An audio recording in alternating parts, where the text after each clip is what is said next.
The iron gate of Ashmore Park stood 12 feet tall and had not been opened for her in 3 months. Cicely Vane stood on the outside of it, as she had stood every morning since the 3rd of September, when a solicitor's man had turned the key in the cottage door, and informed her that the premises belonged now to the Ashmore estate, and she had no further claim upon them.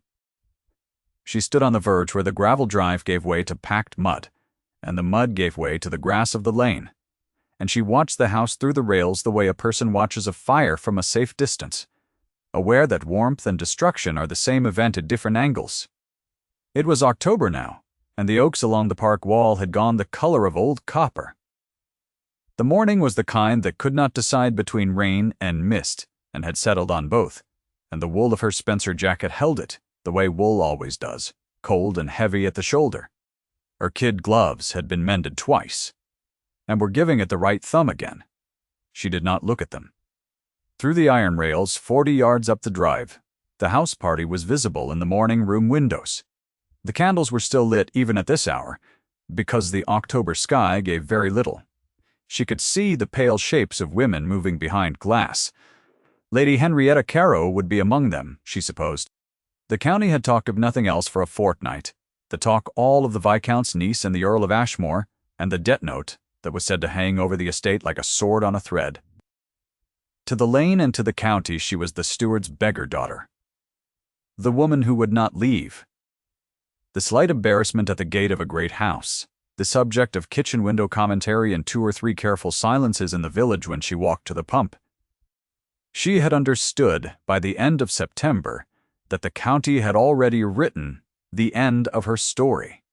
She would linger until winter made lingering impossible, and then she would walk to Ware and seek a position as a governess, and Ashmore would not notice the absence.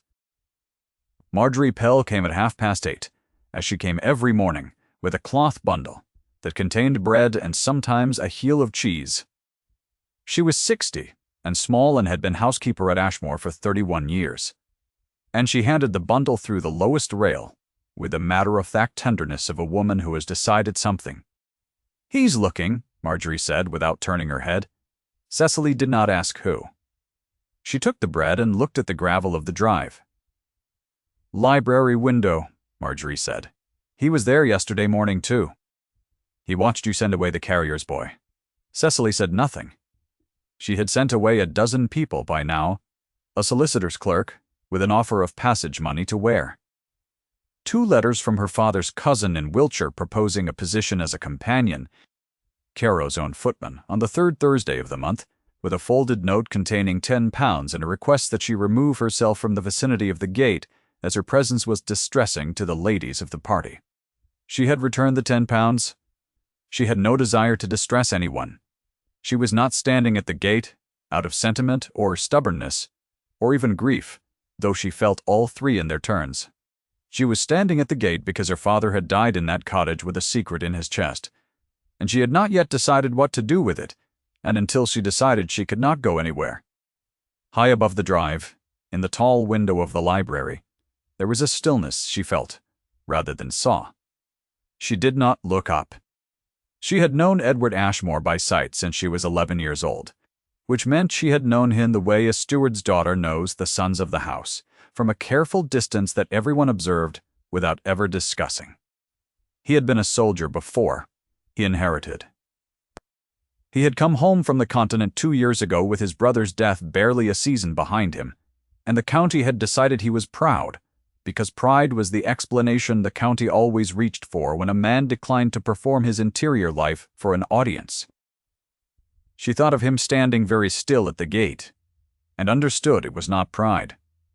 She did not know what it was. She turned and walked back to the verge, and stood in the mist with her bread, and did not eat it. The late Reverend Vane had not been a reverend.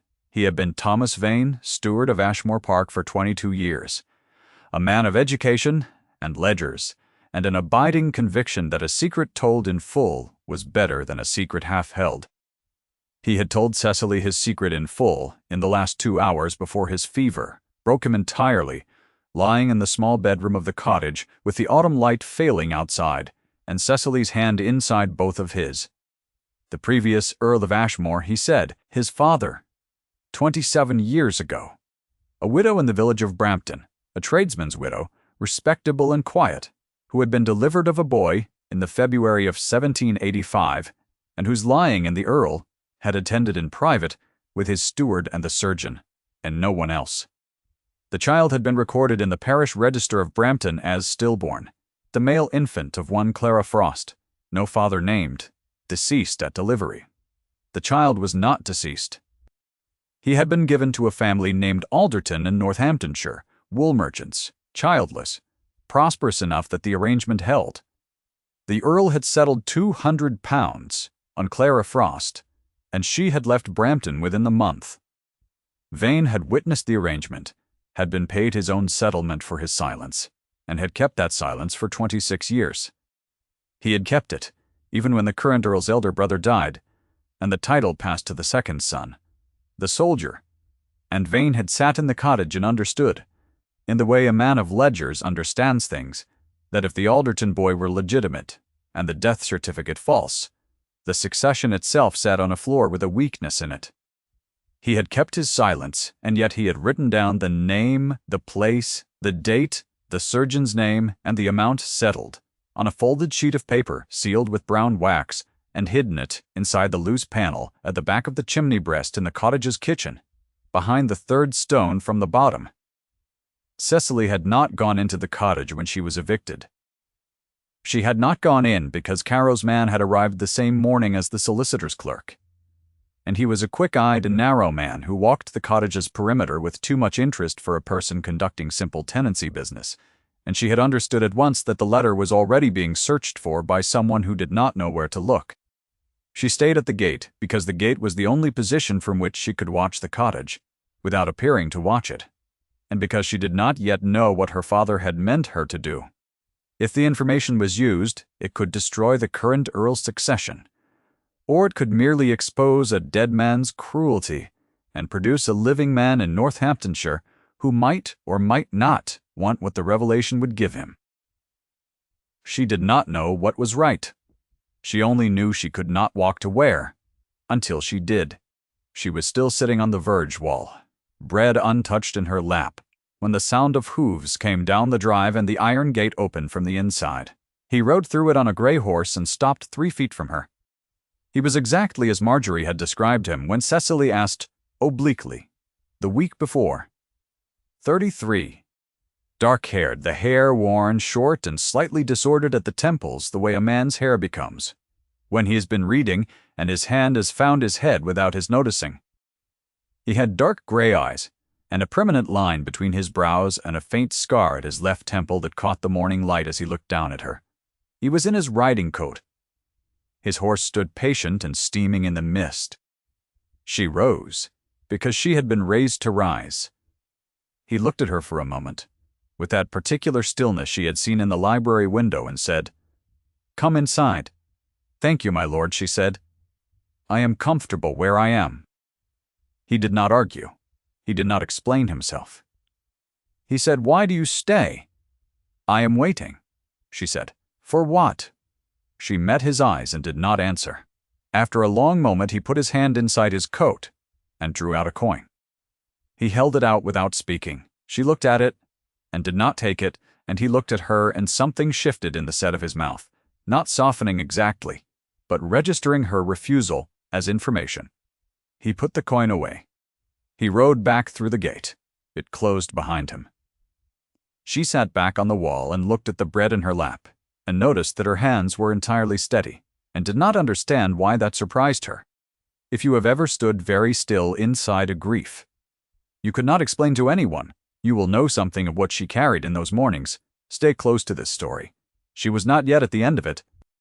The library at Ashmore Park looked south, which meant the window over the desk received the gray October sky in full, and he had been standing at that window for 20 minutes before he allowed himself to understand why.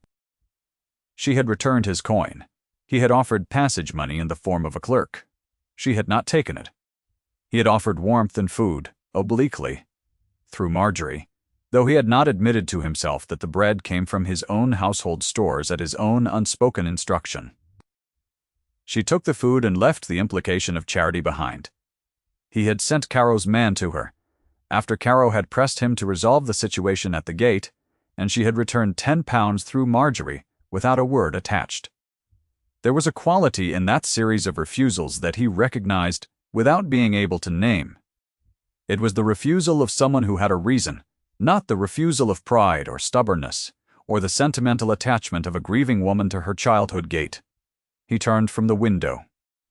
Below him, through the glass, he watched her receive Marjorie's bundle, watched her listen to something Marjorie said, watched Marjorie gesture vaguely toward the house. He watched her not look up, which cost her something visible in the set of her shoulders. He watched Caro's man cross the drive and approach her with something in his hand. Wicket, the narrow one, had been billeted in the old cottage since September, and his business at Ashmore was something Edward was beginning to find opaque. He could not see what. He saw her listen. He saw her shake her head and hold out whatever it was, returning it with both hands flat. And he saw Wicket's expression change briefly to something with an edge in it.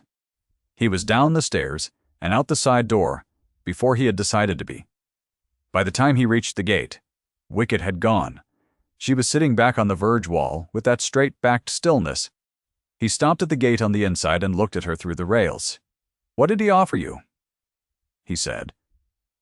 She looked up. Her eyes were brown with a warm underlayer, the color of autumn bracken in sun, and they assessed him quickly and without apology. "Passage and a reference letter," she said, "to a household in London requiring a lady's companion." "Whose household?" She paused. He did not specify. He put his hand on the iron rail. It was cold and slightly wet with the morning. "He is not acting for me," he said. She looked at him for a moment with something that was almost amusement and almost grief, a blending that he could not read. "I know," she said. He stood at the gate and looked at her, and felt a thing he had not felt in a very long time, the specific discomfort of being accurately perceived by someone whose perception he had not invited and could not deflect. He said, "Come inside." Again, and felt the inadequacy of it even as he said it. "Thank you, my lord," she said. "Not yet."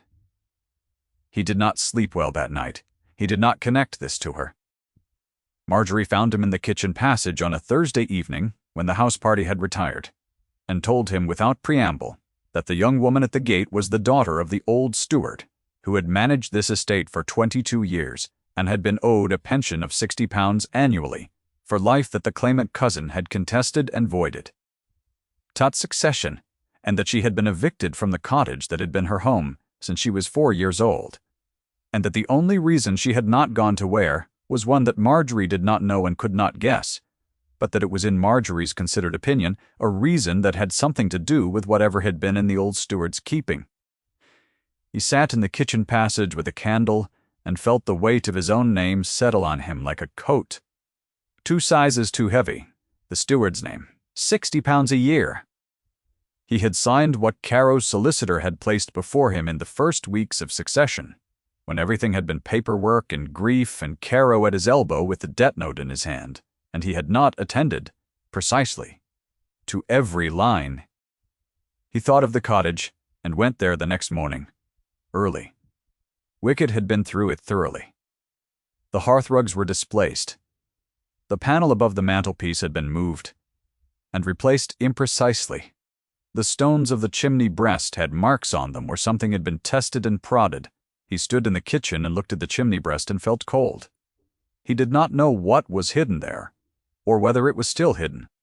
He only knew that something had been searched for and that a woman was standing at his gate 3 months after her eviction in October rain, and that she had not taken any of the money or the passages or the references, and that these 2 facts were connected. That evening he sat in the library for a long time before the fire burned down, and then he went to the mantelpiece and took down the letter that had sat there since September of last year, still sealed, still unopened, still wearing his brother's handwriting on the outside in the particular slanted hand that Richard had had since childhood. It had been returned to him from the post office in Folkestone, endorsed with a postal notation he had read once and not again. Addressee deceased, vessel lost, party not arrived. He had written it in June. 3 years of estrangement over a woman neither of them had eventually married. And he had written it in June and not sent it. And then sent it in September when he had finally found the courage. And his brother had been in the sea for 11 days before the letter arrived, in Folkestone looking for him. He held it by the edges and did not open it. He set it back on the mantelpiece. He looked at the sealed brown wax of it for a long time. He went to bed. He was at the gate the following morning before Marjorie had arrived. She was there already, sitting on the wall with her gloves folded in her lap, and her chestnut hair darker than usual, with the rain that had begun in the night and not stopped. She looked up when she heard the gate. "Come inside," he said for the third time, and then, before she could refuse, he said simply, "Please." Something in that word changed the conversation. She looked at him for a moment with the assessing quality that he had stopped finding discomforting and had begun to find necessary, the way one becomes necessary to a morning that had previously felt incomplete without knowing what was missing. She came through the gate. He walked her to the library. He did not take her through the main hall where the house party was assembling for breakfast. He took her through the side passage and up the back stair, and she walked beside him without comment, and without the particular self-consciousness of a person doing something she was not permitted to do. He closed the library door. She stood in the middle of the library with the morning light falling gray and wet through the south window, and looked at the floor-to-ceiling shelves. She had been in it before, as a child perhaps, or as the steward's daughter who had had certain permissions that the county had not noticed. "Wicket has been through the cottage," he said. She stilled. "The chimney breast," he said. She looked at him then, directly, and without pretense, and he understood that they had arrived somewhere. Neither of them had been heading in any deliberate way. She told him about the deathbed confidence, about the lying in Brampton in February of 1785, about the parish register and the stillbirth record and the Alderton family in Northamptonshire and Clara Frost who had left the village within the month. She told him his own father's name attached to it, which cost her visibly and cost him more. She told him about the letter in the chimney breast and that she did not know if Wicket had found it. She told him that she had not come to destroy anything or to profit. She had stayed because she could not carry the secret alone and could not give it away without knowing into whose hands it went, and she had not been willing to go to Carow, or to a solicitor, or to anyone who might use the information as a weapon. She had been waiting to understand who the Earl of Ashmore was, she said. He stood at the window with his back to the room for a long moment after she finished. "My father," he said. "Yes, my lord. And the child was alive," she said. As of 27 years ago, he turned from the window. She was standing very straight in the gray light with her hands folded at her waist and her brown eyes steady, and he noticed that her dress was damp at the shoulders from the rain, and that she was cold and had been cold for 3 months, and had stood at his gate in the cold because she had been trying to do the right thing when no one had given her a clear indication of what the right thing was. He said, "You are cold." "I am well, my lord." "You are cold," he said, his voice level. "Sit down." She sat. He went to the door and spoke quietly into the passage, and then came back and sat across from her, and looked at her for a moment without speaking. "Wicket will have found nothing," he said. The panel above the mantelpiece was displaced, but the chimney breast stones were untouched. He did not look behind the third stone. "You counted them," she said. "I went to the cottage," he said. "I counted them. I did not move the stone." She looked at him. "It is your father's letter," he said. "What it contains is yours to decide." She looked at him for a long time. Her hands were still. Her eyes were doing the thing they did. The quick assessment that had nothing of manipulation in it, that was simply intelligence. Moving across the surface of a situation and drawing what was accurate from it. "What will you do," she said, "if the Alderton son is living, and comes forward?" "I do not know," he said honestly. "The law will have something to say. So will the church court. I am not my father, however." He paused. "Whatever he arranged, I will not maintain it." The fire had been lit in the hearth. A cup of tea had been brought and set at her elbow by Marjorie, who had appeared and disappeared with the efficiency of a woman who has been waiting for a particular door to open for 3 months. Cecily looked at the fire for a long moment. "My father served this family for 22 years, she said. He kept their silence, and it cost him his conscience, and I think, in the end, something else. He meant the letter as a corrective, not a weapon. He told me once that the truth delayed is not the same as the truth destroyed." He looked at the sealed letter on his mantelpiece across the room. "No, the truth delayed is not the same," he agreed. "But the delay is still a cost." She looked at the mantelpiece. He had not explained it. She did not ask. She finished her tea. She stood. "I will consider what you have said," she said. He rose. He said, "The cottage is yours. I will have Wicket removed this afternoon." She looked at him steadily. "You need not feel obligated, my lord." "I am not obligated," he said. "I am correcting an error. There is a difference." He paused, and then said more quietly, "Miss Vane, your name is Cecily." She looked at him. The fire was behind her and the gray light was before her, and she was standing very straight with the quality of a woman who has decided in this moment to let something she had been holding be held by someone else. "It is," she said. She went down the back stair. He stood at the library window and watched her cross the drive to the gate, which she opened from the inside, and step through it and walk up the lane. She did not look back. He stood at the window for a long time. Downstairs, Lady Constance Ashmore received the intelligence of the young woman's presence in the library from a footman who had seen them on the back stair, and she set her teacup into its saucer with a precision that expressed a great deal. She waited until the afternoon, when the house party was dispersed to the gardens, and then she put on her pelisse, and walked through the park and out the gate and up the lane to the cottage, which she had a key to, having obtained it from Wicket that morning. She found the cottage empty. Wicket's things were gone. The door was unlocked. She stood in the kitchen and looked at the chimney breast for a long moment. Then she walked back to the house and found Lady Henrietta in the morning room, and said with a controlled precision that came from 30 years of social authority, "The steward's beggar daughter will not trouble us long. She has nowhere to go and nothing to offer." Lady Henrietta, who was 22 and had been told her entire life that she was the correct choice, nodded and smiled, and did not think to disagree. At dinner that evening, Caro placed his debt note on the table. Not literally, but the conversation arrived there with the inevitability of a river arriving at a weir. The Viscount was in good spirits. He was a broad man, with a broad man's satisfaction when a room was arranging itself to his design, and the room was arresting itself to his design, his niece at Edward's left, the county's senior family in attendance, the debt note due in 6 months. Edward sat at the head of the table and said very little. It was Sir Walter Benning, 3 places down, who said it, with the bluff goodwill of a man who does not know he is being tactless. That situation at the gate. The steward's daughter.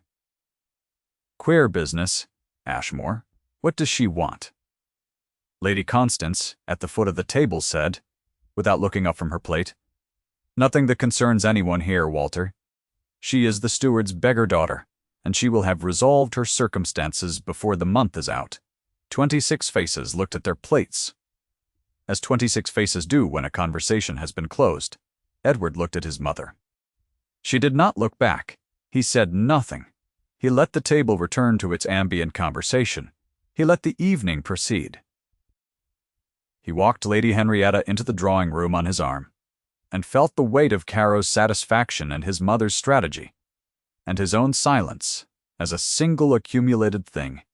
2 mornings later, Wicket arrived at Caro's rooms in the village inn, and laid a sealed sheet of paper on the desk, and said quietly, "The steward's beggar daughter. Nothing in that cottage worth keeping. A nuisance and nothing more, my lord. She'll move on." Caro read the report and nodded, and felt briefly the pleasant certainty of a situation resolved. Cecily was walking up the lane toward the gate, when Marjorie met her halfway. "He sent Wicket away," Marjorie said. "Cottage is open. Your father's things are where he left them." Cecily stopped. "And I have something," Marjorie said, "that your father left with me 6 years ago." "A small book of sermons," he said, "and there is a folded paper inside it." She produced it from her apron pocket. "He said to give it to you if he was gone, and if it seemed the time had come." Cecily took the book. It was small, brown-clothed, worn at the spine. She opened it and found the paper folded twice inside the front cover, sealed with brown wax. In her father's handwriting. Not the letter from the chimney breast. A copy. He had made a copy and given it to Marjorie for keeping. She stood in the lane with the October mist lifting, finally for the first time in 3 months, into something that might become sun, and held the copy of her father's letter and understood what he had always known. A single copy of a truth is a truth that can be lost. 2 copies are a truth that holds. She walked to the house. She did not go to the side passage. She went to the front door. The house party was at breakfast. She was shown into the morning room by a footman who had been given quiet instructions she was not aware of, and she stood there for 3 minutes before Edward came. He looked at the book in her hands. "Marjorie," he said. "She kept a copy," Cecily said. "My father gave it to her 6 years ago." He looked at her for a moment. Then he said, "Come with me." He walked her not to the library but to the dining room, where the house party was still assembled over cups and conversation, and she entered a room of 30 faces and felt 30 pairs of eyes discover her in the doorway. Lady Constance's fan stilled. Caro set down his cup. Lady Henrietta looked at the tablecloth. Edward stood at the head of the table and said clearly, without preamble, "Ladies and gentlemen, I have something to tell you that concerns this estate, this family, and a matter of record that has needed correcting for 27 years. The room was very quiet, he told them. Not everything. Not the surgeon's name or the settlement amount. He told them the fact of the child, the fact of the false record, the fact that his father's succession had rested on an arrangement he had made without legal standing, and that this matter would be put before the appropriate authorities and the Alderton family of Northamptonshire would be contacted. "Lady Constance," said Edward. Her voice was precisely controlled and very thin. "This information," he said, "was preserved by Thomas Vane, who managed this estate for 22 years and who died without receiving the pension he was owed. His daughter has carried it alone for 3 months, and she has carried it with more integrity than anyone in this house has shown toward her." He looked at his mother. "She is not the steward's beggar daughter. She is Miss Cecily Vane, and she is under my protection. She is my guest." 11 words, he said them level and without embellishment. Lady Constance looked at him for a long moment. Her fan was still in her hand. Her face did something complicated, and then, slowly, stilled. "Caro," said Ashmore, "the debt note will be settled," Edward said. "You will receive payment in full within 30 days. My solicitor will contact yours. I would be grateful, Caro, if you would make other arrangements for your niece's future." Lady Henrietta looked up from the tablecloth with an expression that might, in another circumstances, have been relief. Caro said nothing. He was a man whose script had worked reliably everywhere. He read the room. He picked up his cup. He set it back down. The room began, quietly, and in 2s and 3s, to murmur. Cecily stood in the doorway with Marjorie's book of sermons in her hands and looked at Edward Ashmore standing at the head of the table, and felt something in her chest that was not triumph and was not quite relief. Something closer to the sensation of setting down a weight she had carried so long she had not understood it was heavy until it was no longer hers alone to carry. The fire in the library was lit when she went in. The room was warm. Edward came in behind her, and they stood for a moment on opposite sides of the fireplace, with the autumn light coming now genuinely through the south window and the first real sun in 3 months making gold of the books on the shelves and the dust in the air above the carpet. She set the book of sermons on the desk. He looked at it. "There is still the question of the Alderton's son," she said. "Yes," he said. "I've already written." She looked at him. He said, "Last night, I wrote to Northamptonshire." She thought about that. A man who moves toward the truth, rather than away from it, at cost to himself, before he is required to. She thought of her father, who had moved away from it and paid a different cost. "My father was not a bad man," she said. "No," he said. "He was a man with a secret he did not know how to lay down." She looked at the fire. "What did you write to them?" "That there is a matter of some consequence regarding a member of their family, and that I would welcome a meeting at their convenience." He paused. "I do not know what he will want. He may want nothing. He may have no knowledge of any of this. He will want to know," she said. "Whatever else, he will want to know who he is." He looked at her. She was not speaking only of the Alderton's son. She looked back at him and knew they both understood that. She walked to the window. The gate of Ashmore Park was visible from here, the iron rails gleaming now in the thin October sun, the lane beyond them empty. She had stood on the other side of those rails for 3 months. The cottage roof was visible through the oaks, pale gray stone with a thread of smoke from the kitchen. She had built a fire this morning, for the first time, with her own hands. In her own hearth, he came to stand beside her at the window. They stood at a proper distance, 6 inches of October air between his sleeve and her shoulder. He did not close it, and she did not expect him to. The air was charged, in the way air becomes when two people are both aware of 6 inches and both choosing for now to let it remain. "Your mother," Cecily said. "She will not interfere," he said. "She knows it." He paused. "She has also known about the Alderton boy, his whole life. I think she has been afraid, for a very long time, of what disclosure would cost." "It costs less than the other thing," Cecily said. "Yes," he said. He was quiet for a moment. "She is not a cruel woman. She is a frightened one, who has been frightened for so long." She confused it with conviction. Cecily looked at the gate. "I owe you an apology," he said. "For the cottage, for the eviction. For 3 months," she said. "You did not evict me.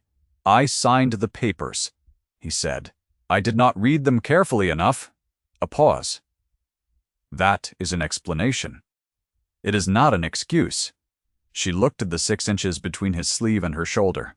She thought about a man who distinguishes between an explanation and an excuse, and makes the distinction aloud, without being required to. "Your letter," she said without turning, "on the mantelpiece." He was quiet. "You do not have to answer," she said.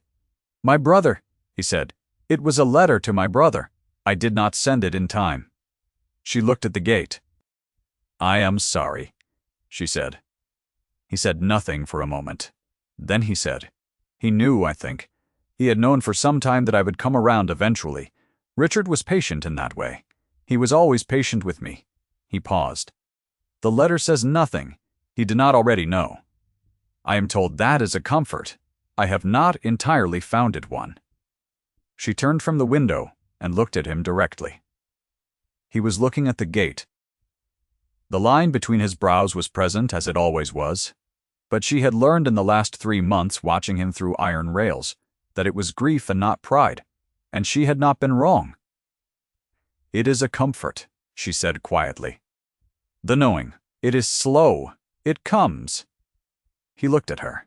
She looked back. "The 6 inches of October air held," he said. "I should like to call on you, Miss Vane. With your permission, properly," she said. "My name is Cecily." He said, "With your permission, Cecily." She looked at the fire and then looked back at him, and felt the warmth of the room settle around the sentence he had just made, and the sentence she was about to make, and the fact that neither of them was in any hurry. "You have it," she said. He nodded once, precisely, with the quality of a man who has crossed a room in 3 strides in his mind and has arrived somewhere he intends to stay. He did not reach for her hand. The moment did not require it, and he knew it. She knew it too. They stood at the window in the first real sun of October, and let the knowing settle between them, like warmth finding the corners of a cold room. If this story moved you as it has moved me in the telling, leave a word in the comments about the moment that stayed with you. I will read every one. Stay just a little longer. The story has one more breath. November came in gently. For a change, the letter from Northamptonshire arrived on the 12th. It was a careful reply from a man named James Alderton, 27 years old, a wool merchant's son, with a careful handwriting and a question in every line that he had not quite known how to ask. He wrote, always known he was not his father's natural son. His mother had told him nothing beyond that. He had not known there was more to know. The meeting was arranged for December. Cecily did not attend it. It was not hers to attend.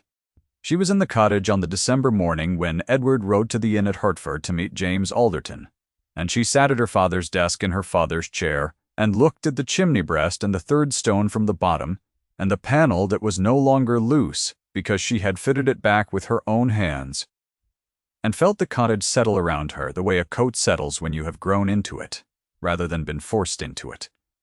She had her father's books back on their shelves. His ledger for 1801 through 1810 was on the bottom shelf, and she had read it. And in the margins he had made small notes in his careful hand about the state of the oaks along the park wall, and whether the kitchen garden had come in well and what the price of barley had done in a dry summer. And it was the closest she had come to hearing his voice since September. And she had sat with it for a long time. Edward came back in the late afternoon. She heard the horse. She built up the fire because he would be cold, and she had learned that his discomfort moved her in a way she had stopped pretending was merely practical. He came to the cottage door and she opened it, and he came in and stood at the fire and said, "He is a good man. He does not want the title." She handed him a cup of tea. "He wants to know the truth of his parentage," Edward said. "He wants it acknowledged. He wants Clara Frost's name and his own name to stand correctly somewhere in a register." He paused. "I think that is right." "It is right," she said. He drank his tea. The fire was doing the thing fires do on November afternoons, making everything immediate and warm and slightly apart from the ordinary running of the world. He looked at her father's books on the shelf. He looked at the chimney breast. He looked at her. "I have written to my solicitor," he said. "The pension £60 annually. It will be settled in your name, retroactive to September," she said. "Edward, it was owed," he said. "It is still owed." She looked at him for a moment and let the warmth in the room say what she was not yet ready to say aloud. He reached into his coat pocket. He took out a small folded paper, brown waxed, still sealed in her father's handwriting, and set it on the desk. She stared at it. "From the chimney breast," he said. "I found it the first morning I went to the cottage. I did not move the stone, and then I did, and then I understood what it was." He paused. "It is yours. The letter Marjorie kept is yours. What you do with them is yours to decide. I thought you should have them both." She looked at the letter on the desk, her father's seal, her father's hand. She picked it up. She did not open it. She already knew what it contained. She held it between her palms for a long moment, and then she set it gently into the fire. It was not the truth. Destroyed. The truth was already out, was already lodged in a solicitor's papers, and a man in Northamptonshire, who knew his own name now and would have it acknowledged. The letter had done what her father had meant it to do. It did not need to be held anymore. The wax seal softened. The paper caught. She watched it until it was gone. Edward stood beside her, at the hearth, and watched the fire with her, and did not speak, because the moment did not require speech, and he had learned by now that she preferred the thing actually felt to the thing declared. The gate of Ashmore Park was visible through the cottage window, standing open in the early dark. She had spent 3 months on the outside of it. She was on the inside now in her own house with her father's books and her own fire, and a man standing at her hearth who had learned the difference between an explanation and an excuse, and had chosen, with full knowledge of the cost, to let the truth have the space it needed. She looked at the open gate. She looked at the fire. The flames settled into warmth. The evening settled into quiet, and the gate remained open, as it should have been all along.